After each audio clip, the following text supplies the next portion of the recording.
Pag-usapan naman natin ngayon mga boss, etong command na filter. Kaya lang mga boss pala, no, kung bago pa lang kayo sa maliit pa lang nating channel, huwag nyo po sanang kalimutang pindutin muna pala no, yung subscribe. Pero isama nyo na rin po yung like at saka notification bell para every time na may bago po tayong video, ma-notify po kayo.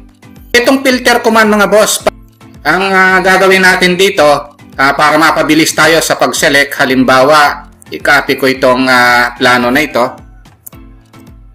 para gawin nating mga examples, no? Ngayon ang gagawin natin, halimbawa, gusto kong mag-select ng puro dimension.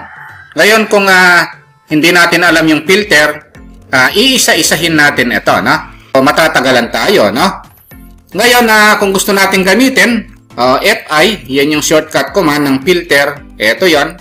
And then ang gagawin natin, magse-select tayo dito kung ano yung ise-select natin. Halimbawa mga boss, itong dimension style, no? Which is isa sa mga diniscuss ko na dati, yung dimensioning, no? And then select natin. Alin ang ise-select natin dito? Halimbawa itong standard, no? Then okay. Tapos i-add to list natin, no? Huwag natin kakalimutang pindutin ito, no? Ito na 'yon. Ngayon ang susunod, ang gagawin natin, click natin yung apply na, no? O once na na-click natin yung apply button, saan natin i-apply? Dito o dito? O kung dito lang natin na i-apply sa kabila, o i-select natin ito. Then enter natin. O since ito lang yung sinelect natin, itong areang ito o itong planong ito, dito lang mai-apply. Ngayon, kung napapansin nyo mga boss, may mga grip siya. Selected na yung mga dimension. Pwede na nating i-apply kung anong gusto nating gawin dyan. Since selected na nga siya, pwede nating i-erase, i-copy, i-move. Halimbawa, gusto nating i-erase yan. O, type lang natin yung E and then enter. So, may erase ng minsanan na hindi madadama yung ibang object. No? Ayan yung kagandahan ng gagamit tayo ng filter. No? O, halimbawa, gamitin uli natin FI. O kung meron na rito, pwede naman nating i-edit yan, delete, or clear list, no? O, halimbawa, i-clear natin, no? Then apply, then enter. Ayan, no? Pwede rin naman. So, wala na yung naka-list na yon. O halimbawa dito, gusto nating i-apply dito, no? Halimbawa, lahat ng magentang kulay, which is doors and windows yan, no? Gusto nating i-move, or i-erase, i-copy, i-rotate, no? Or i-modify. So, pwede. So, pwede nating i-type FI and then select tayo rito. Select filter. Tapos, halimbawa, yung color.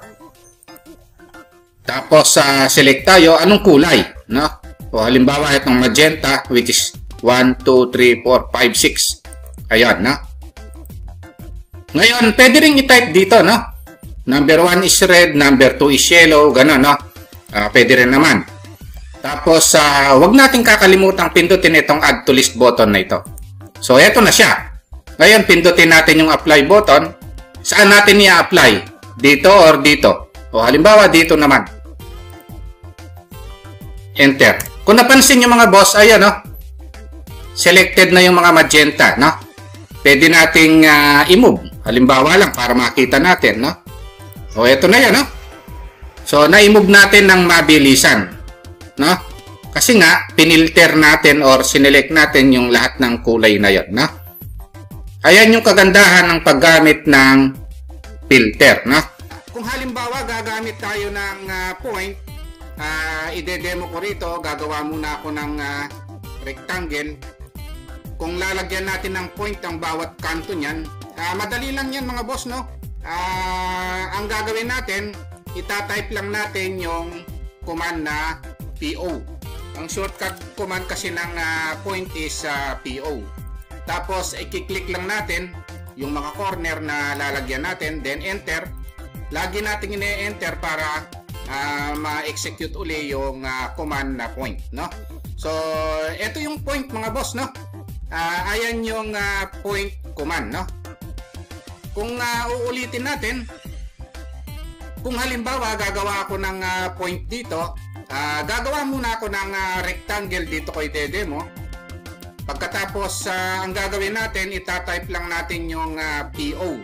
Kasi yan yung shortcut command ng point. O palitan ko muna pala yung color. Para yung point color is color cyan, no? Para mahiwalay siya rito. PO. Then enter. O pagkatapos ipipick natin yung mga corner ng rectangle kung dyan natin ilalagay, no? Lalagyan natin ng 4 na point yung corner kung yan nakita natin sa plano.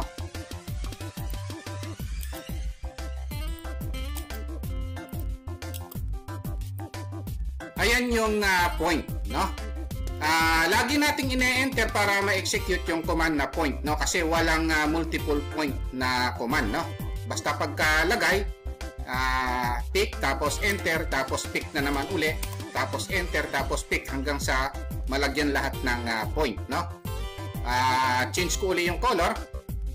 Halimbawa, lagyan ko ng point dito sa gitna ng mga side ng rectangle na ito. So, shortcut command ng point is PO. O, pagkatapos, ipipick lang natin yung lalagyan natin ng point, no?